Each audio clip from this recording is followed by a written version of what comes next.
as both of us agree, major funding agencies are kind of slackening their interest. There seems to be tremendous interest in the third world countries who seem to come to you all the time for help. For example, the Sri Lankans, the Chileans and so on are interested in replicating your model, and they have come here to seek your cooperation, and your colleagues are giving them training and so on. So it is very heartening to hear that the developing countries are still very interested in such experiments. And this is all the more puzzling for me, why donor agencies should at this time withdraw support to this kind of projects. Well, we have, as you rightly say, a large number of people are interested in this model. They would like to have our help. Recently we signed an agreement with Chile. The President of Chile herself came here. Many other agreements are there.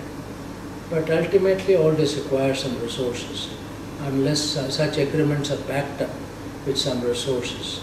Otherwise, when I was President of the World Conservation Union, I used to mention that people used to give so many ideas. This can be done, that can be done. I used to say, ladies and gentlemen, we have conservation without resources is conversation. We have had a good conversation, and so now let us have a cup of tea. So I think it is important to back it up, all these developing. But on the other hand, the demand, Bangladesh, Sri Lanka, we have after tsunami a very good collaboration with Sri Lanka. There the technology has taken roots, and people have seen now the impact of it. And so I think gradually, finally, that's why I use repeatedly the word demand driven. It cannot be purely supply driven. And where there's a demand, and to the extent MSSRF can help by sharing our knowledge and information, and also conduct training program. We have developed the Jamshedji Tata National Virtual Academy and also a Jamshedji Tata Training School. The Virtual Academy has now over 1,200 fellows, including some from outside. These are grassroots level workers. It has given them enormous social prestige. Today, if you go to a village where there are fellows of the academy, it's almost like the higher academy, Royal Society, Indian National Science Academy and so on. People value them. Who is an academician like this? So that is what we wanted. How do you give what Abdul Kalam, our former president, said? The academy is a celebration of India's rural core competence. These were the words he used. It's a celebration of the competence. The training school is exceedingly important because the fellows who have been elected want lifelong learning. They want training. They want to know the new techniques, new developments and so on, including the VRC, the Village Resource Centers.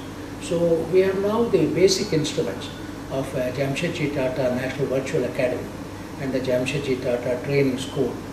Both of them bear the name of a great person, one of the great builders of modern India, including the Indian Institute of Science, apart from Jamshedpur and so on.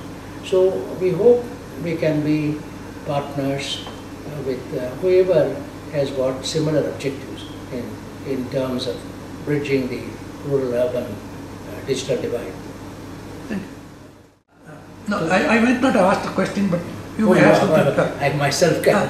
If there's anything. Well, I would like to say that India is an enigma.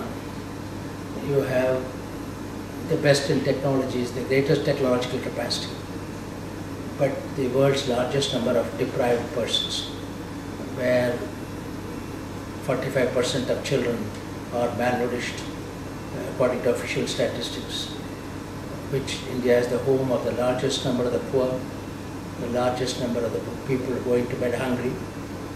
I think we should not live in these two worlds. We should not live in these two worlds. It is a fundamental obligation of those who have derived benefit from technology, benefit from the knowledge revolution, benefit from intellectual property. They should share, they should act, as Mahatma Gandhi said, act as trustees of your wealth, whether it is physical wealth or intellectual wealth. Consider yourself as trustees and share it with all those in whose life you can make a difference for the better. Thank you. It was a pleasure talking to you.